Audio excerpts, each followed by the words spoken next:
the deity, as the scripture, as the Nijavatara, incarnation in the human body, our Guru.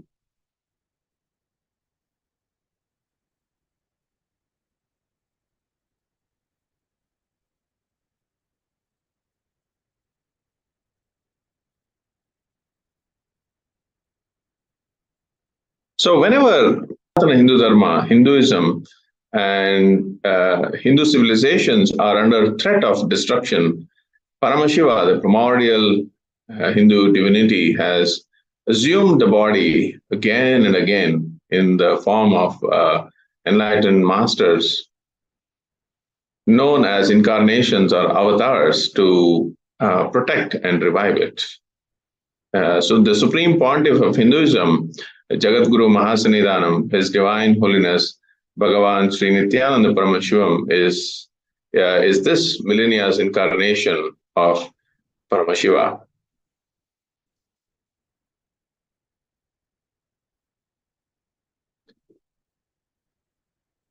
The Hindu Guru Parampara lineage of gurus, in which in Hinduism, which includes all Hindu gurus, Jagat Gurus,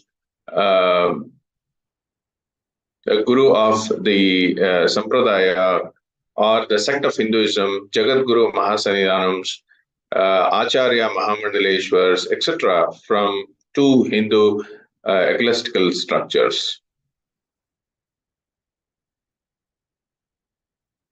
The first one is the Dashmani Akhada monastic order, Akhada Parishad, and the next one is the ancient Hindu monastic orders organized as Mats, Adinams, and Sarvagnapitas.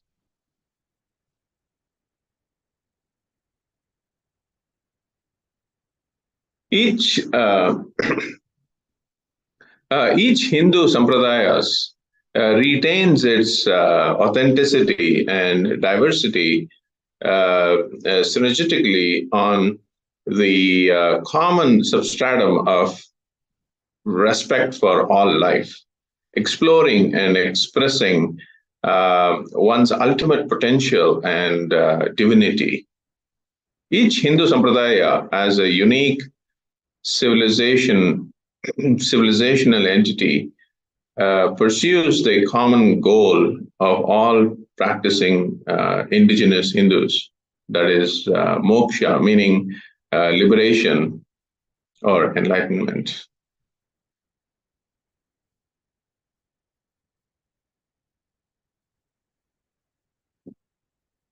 Such international customary laws have existed, in Hinduism amongst Hindu kingdoms since the time of Vaivashvata Manu, 11,200 BCE. These humanitarian and international customary Hindu laws were revived again and again from time to time. One of the recent ones was in 321 BC, after Alexander of Greece had died soon after invading the Indian subcontinent and on his way back to Greece. Acharya Vishnugupta, as Rajaguru, guided the king, his disciple Chandragupta, who was originally at the age of 10 before he was trained by Chanakya and reversed the political invasions of Alexander.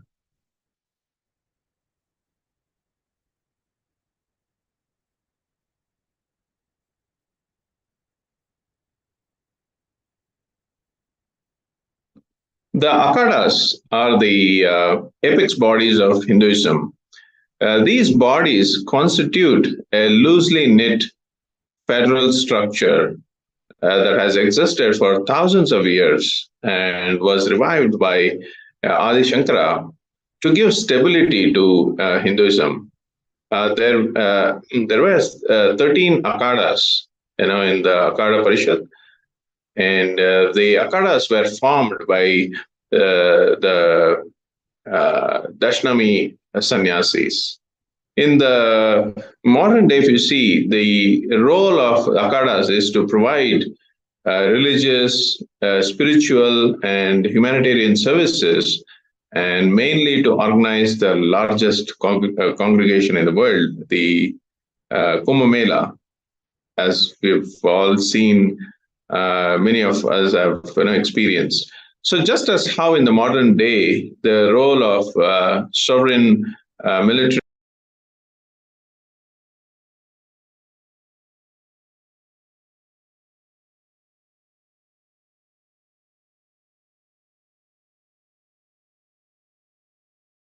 which it has a permanent observer status at the United Nations General Assembly since 1994.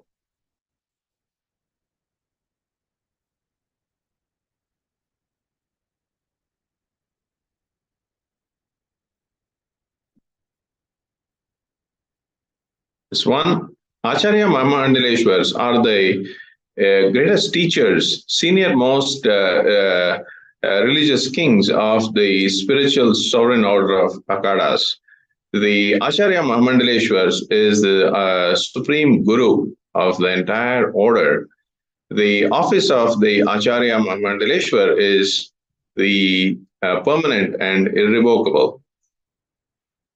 His appointment is like that of a pope. The Mahamandaleshwars and the Acharya Mahamandaleshwars engage, in public discourses and guide all their Hindu subjects and disciples.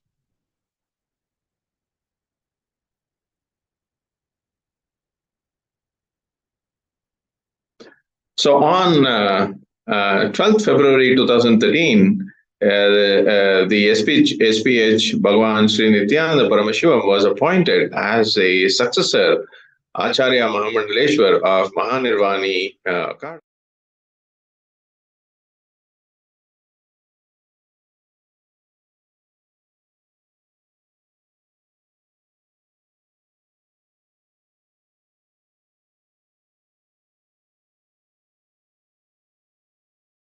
By the Atal Akhada Pitadishwar Acharya Mahandaleshwar Swami Sukhdevanandji as his successor, and the successor of Acharya Mahamandaleshwar.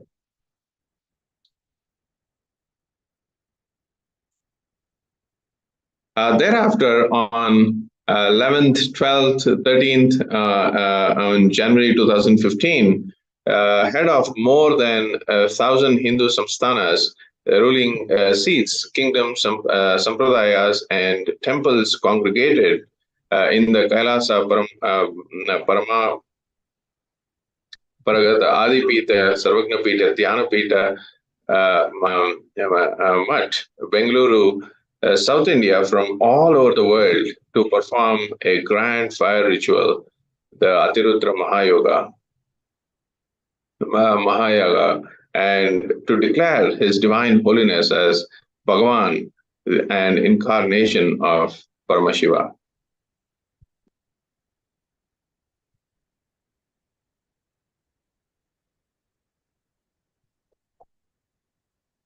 What we would like to summarize and share with all the viewers here is Hinduism is a pantheon of religions. Several hundred thousands of sampradayas evolved from the source scriptures of Hinduism, which is Vedas and Agamas. And all these sampradayas had coexisted so beautifully without any conflicts, empowering each and every sampradaya. Now, you may wonder, how was it even possible for coexistence of 100,000 sampradayas? Because all of it is governed by the source scriptures of Hinduism, which is Vedas and Agamas. And the enlightened masters and incarnations, they serve as the constitutional authority and the religious authority to uphold the entire Hindu civilization if it is completely aligned and running as per the Vedas and Agamas. What today we are going to say is the Tiruvannamalai the entire Tiruvannamalai, which is a temple town, the Arunachala Savannapeetham, is governed by the enlightened masters and incarnation. And as per Paramashiva's promise to the humanity, he incarnates again and again in the form of enlightened masters and incarnation civilization to run as per the Vedas and Agamas and empower the entire civilization into the science of living enlightenment. So this is how the entire 100,000 sampradayas that evolved out of Hinduism coexisted beautifully because it is all towards one goal, which is science of living enlightenment. The path is different. The primordial divinity could be different, but the ultimate goal of each of the sampradaya is only to advance the living enlightenment and how we can empower the science of living enlightenment in all the people. It is not discriminative. It is about empowering each and every person from wherever they are into the science of living enlightenment. And most importantly, it is eternal. So in today's world, there is a time span for each and everything. Whatever we want in life, there is always this time span. If you are promoted, or if you are working if you're doing a business, or if you're buying a house, everything has got a time span. It has got a limit. That is how the current modern society is governed. But in Paramashiva's court, in Paramashiva's run civilization, it is all eternity. Wherever you are, wherever you have left in the past birth, you presume from there, right? We always feel that, okay, why some people are so blessed and why we are not. It is all governed by the principle of Nithyatva, and the whole ecosystem is only empowered into the science of living enlightenment. And one of the important components which we would like to share with all the viewers today is the authority which the Guru Parampara held in upholding these values in the ecosystem. We always feel that gurus in today's modern society, because of the ideological persecution that we have encountered over years and years, today some of the Hindus may even not want to share the fact that they are actually following a guru, because the gurus hold the backbone of the Hinduism, which is what the anti-Hindu elements have severely attacked. In fact, every single Hindu guru is attacked today. But in contrary, when Sanatana Hindu Dharma existed in 56 nations, gurus held constitutional apex authority. And they are the ones who actually govern the entire kingdom, and that is where the executive authorities of the guidance and direction given by the constitutional authority called Rajagurus. So Rajagurus existed as the most powerful person in the entire kingdom, where he directs, where he ensures if the kingdom is run as per the sampradaya, if the kingdom is run as per the guidelines outed in the source scripture. So they ensure that everything is running as per the constitution. When they ensure that it is running as per the constitution, then naturally it is all about empowering the entire humanity with the science. And when they are doing that, the kings and the rulers, they become the executive authorities. So this is how the entire civilization was upheld, in which the coexistence and the goal of all the civilization is towards the living enlightenment. And everybody protected the source scriptures. Everybody upheld the integrity of each other to ensure that the source scripture is the reference document that they would always go to. So this is how the gurus, the Rajagurus, upheld a very important position in the society, in the ecosystem those days. Now, because of the ideological persecution, almost every single Hindu guru is targeted, and that is why we are seeing such a decline in the Sanatana, in upholding the Dharma in today's world, because the people who are appointed, who are ordained to maintain the integrity of the system, is the targets of persecution today.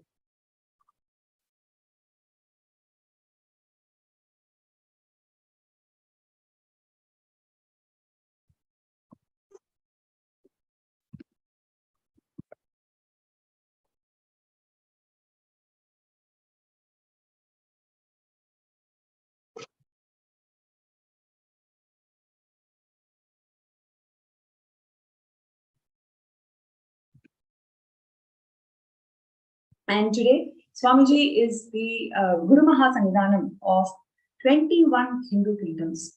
Every time Swamiji assumes the responsibility as the Guru Mahasannidhanam of those kingdoms, the entire values, the entire scriptures, the entire religious denominations, everything associated to that kingdom is getting revived. Every time somebody assumes the responsibility of being the Guru Mahasannidhanam of a kingdom, then it means that we are advancing, we are ensuring that the religion survives for next few hundred years. Then please imagine the immense responsibility that Swamiji has taken to be the Guru Mahasannidhanam of 21 Hindu kingdoms. And he's coronated by thousands of Hindu seers and pontiffs as the Supreme Pontiff of Hinduism on 11th to 13th, 2015, in a ceremony conducted as Adhirudra Mahayana.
And now comes the important question on, do Hindu temples have religious sovereignty? That is the question that we must ask. Several way the rites and rituals that needs to be conducted by the Hindu temples do not have their own sovereignty anymore. And that is why we need Kailasa today. Yes, in some states. Yes, in some states like Tamil Nadu, the records are available as to how many religious places are under the government control. It's important to note.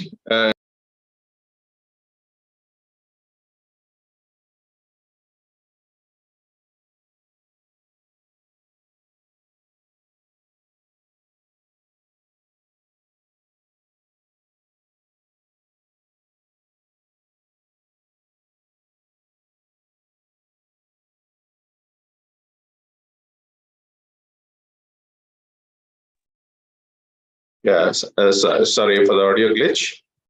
Yes, so in some states like Tamil Nadu, the records are available as how many religious places are under government control in that 2005-2006 budget report. As many as 409 Hindu and Jain religious institutions are under its management.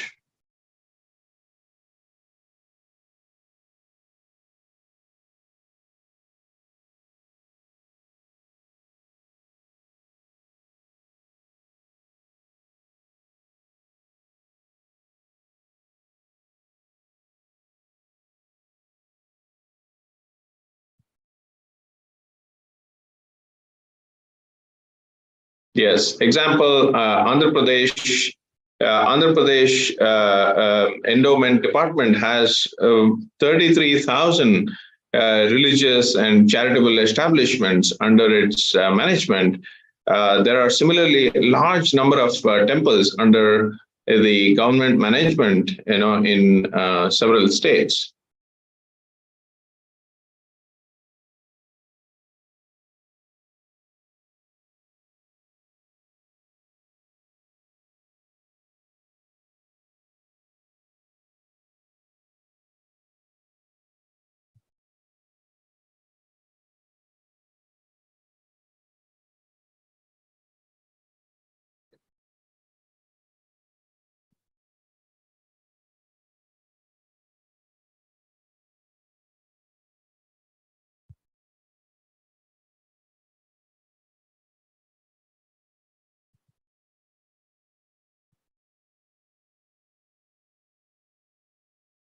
Yes. Sorry, I'm completing for the technical glitch. We received the feedback that the audio was not clear when the slides were projected. So we'd like to complete with all the participants. And I'm going to take a few minutes of your time to brief everything that we have been speaking so far. So one of the things that I would like to share with all the participants and viewers today is the grand narrative of Hinduism. Hinduism is a pantheon of religions. The source scriptures, Vedas and Agamas, gave birth to not 4 or 5 religions. In fact, it gave birth to 100,000 sampradayas. And each of these sampradayas has their own sect, own divinity, own methodology to worship, and own culture as well. So, in fact, we can even say that Sanatana Hindu Dharma gave birth to 100,000 sampradayas. So, it is not just one religion, it is actually a pantheon of religion. And all of these sampradayas, to our surprise today in the modern world, they all existed in synergy. This coexistence of 100,000 sampradayas makes the Hinduism grand, whatever we consider it today. And now we're going to see how it is even possible. How is that 100,000 sampradayas play in synergy? Because the context of each of these sampradayas, the context of each of the kingdoms that are governed by the sampradayas, is all about upholding the core value that everybody is Paramashivam. And the whole system was organized only for one goal, which is living enlightenment. So whatever they were doing, it is all towards grooming each other, empowering each other towards the science of living enlightenment. And this entire setup, the entire ecclesiastical setup, was upheld by the Rajagurus. Now, who is Rajaguru? Rajaguru is the Guru Mahasannidhanam, or the religious apex body and constitutional apex body of every single Hindu kingdom. So there existed about 56 Hindu kingdoms, and each of these Hindu kingdoms had a constitutional apex authority and a religious apex authority. Both are same, both are one and the same, and that is nothing but the Rajaguru or Guru Mahasannidhanam.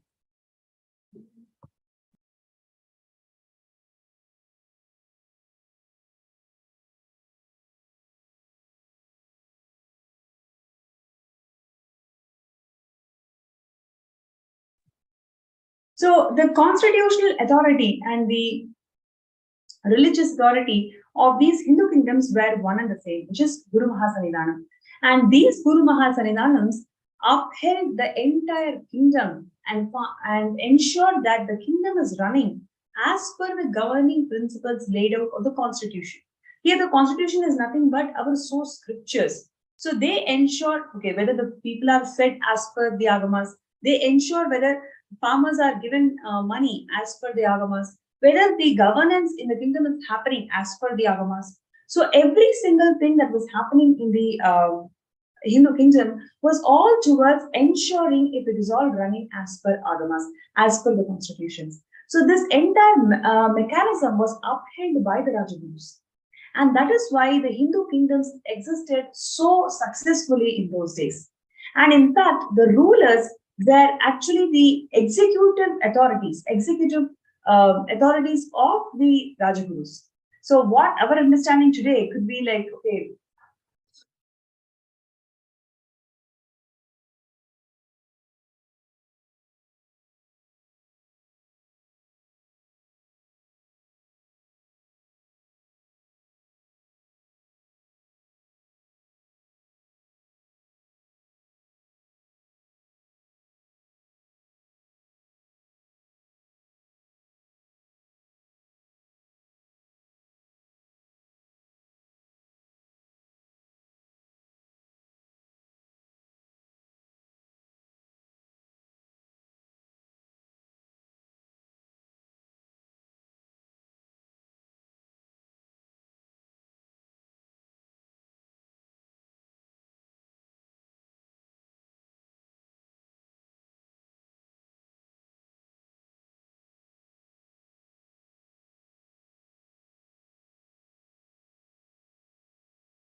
yes, and what and these Hindu kingdoms were upheld by the Rajagurus or the Guru Mahasannidhanam to ensure that the religious sovereignty is maintained in the kingdom and the entire kingdom principles laid out in agamas or as per the principles that the sampradayas would always want to run by. So they became the integrity offices. In fact, they became the guiding forces of all these kingdoms and ensured that everything is happening or complied in governance as per the source scriptures. So when we have this constitutional authorities as Rajagurus, the kings or the rulers, they became the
yes.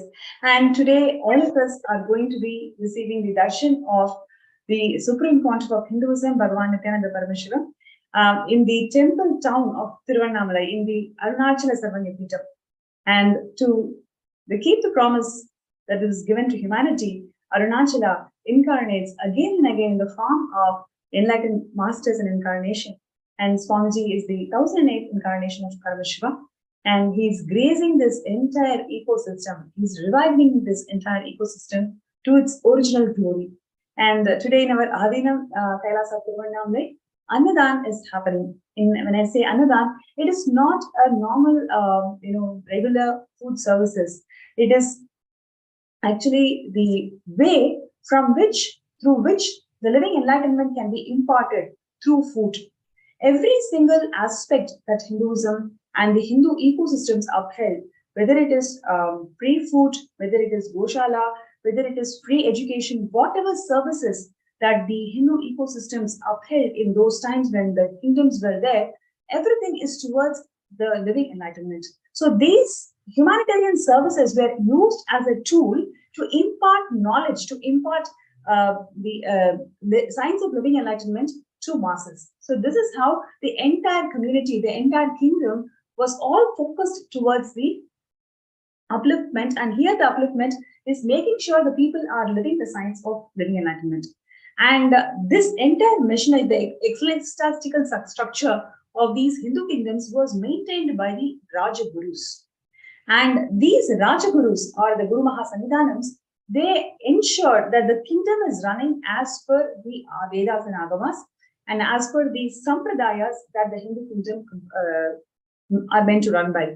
And the kings became the executive powers, whereas the Rajagurus or the Guru Mahasannidhanams, they were the actual constitutional heads. So when they were the constitutional heads and kings became the ruler, they ensured that the integrity is maintained in the entire ecosystem. They ensure that whether the governance, whether the food services, whether the education, whether the judicial systems, everything is aligned as per Agamas. This is exactly what Swamiji is reviving in Kailasa today, because Swamiji is the Guru Mahasannidhanam of 21 Hindu kingdoms. And he is reviving all of these Hindu kingdoms. In all of these Hindu kingdoms, the context is always living enlightenment. Today, if you take the Arunachala Samangapitam, even the Annadhan, Swamiji is empowering community to learn how to eat, meditate through the action of eating. So the whole, every single context, every single thing has the context of living enlightenment, and everything is aligned to that context of the. So that is happening because the kingdom is governed by the religious authority, which is the Guru Mahasanidhanam, and this is exactly what we will be having in Kailasa. Kailasa is the first nation for all the Hindus out there, where we will experience complete sovereignty, whether it is religious legitimacy or the educational legitimacy or the economic legitimacy, every single thing that we want to experience as the fruits of Hinduism, Swamiji is offering through Kailasa. There has been a great overwhelming response when the United States of Kailasa and United States of America entered into the bilateral agreement a few days before. Every single section of the Hindu diaspora is celebrating this move because we have been persecuted for more than 2,000 years. And in fact, we are at the receiving end of double-blind genocide, which meaning we don't even know that we are persecuted because the persecution is rooted in ideological level. So, given these progress in the diplomatic relations that United States of Kailasa is having, almost every single day we can see some proclamation or some cooperation agreement, some bilateral treaty. Almost every day, Kailasa is expanding its roots in all the countries around the world. And so the Supreme Pontiff of Hinduism, Swamiji, is reviving the Hinduism, reviving the Sanatana Hindu Dharma to its original glory. So all we need to do is being part of this ecosystem. That is the best thing that we can ever do. So we invite each and every participant out there to be part of Kailasa, to be part of the Sarvanyapita Yajaman and Karta. So these opportunities are given to all of us to make sure that we are part of the history. When you become part of Sarvanyapita Yajaman and Karta, we are actually becoming part of the entire history. So we will be projecting the sign up links for all of you. So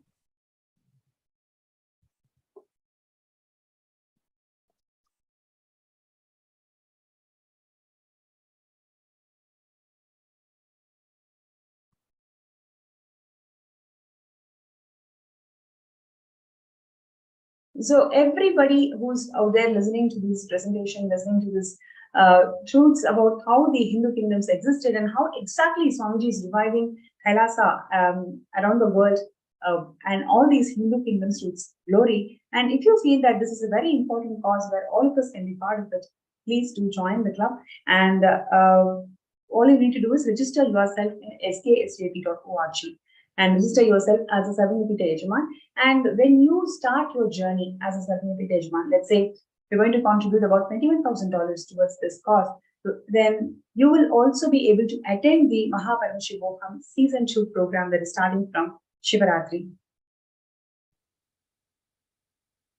So I request all the viewers and participants out there to take a few minutes and sign up for Paramashivam or the Sarvanyapita Yajaman. And we will get in touch with you wherever you are in this journey. We are always here to support you, to empower you, and ensure that you are all part of Kailasa. So please go ahead and register yourselves.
Yes, Nithyanandam. So while we're waiting for the SPH, gracing, for the live darshan, it's very important, for us to, really understand the not only, the 21 kingdoms, that we had, and really reviving, Supreme Pontiff, is not only reviving, these 21 kingdoms, for the religious, sovereignty, maintaining this civil sovereignty. It is important, not only to revive, these 21 kingdoms, but how with Swamiji is also has created more Kailasas around the world. If you see in the United States, Canada, all over the world, if you see, there are so many Kailasas contributing, to the humanity. So it's important, that how each ecosystem is continuously, contributing to the community, to the people. It is about, the conscious lifestyle, enlightened lifestyle around, the enlightened ecosystems of, Kailasas around the world. It is really important, for us to understand each of, who are listening, to this, why this revival is so very important. With all the, natural calamities, and the air we breathe, and the contamination, and so many different things that is happening around the world. Now than ever, the humanity needs, the greener way of, lifestyle, and this enlightened ecosystem, and the enlightened, infrastructures to really save the planet Earth. And that is really what, Kailasa is, Swamiji's grand vision and mission is to, not only reviving, this ancient ecosystems that contributed to the civilization for eons, but to also address, the major problems, in the world today, through the Kailasas, through Mahakailasa, through different Kailasas around the world.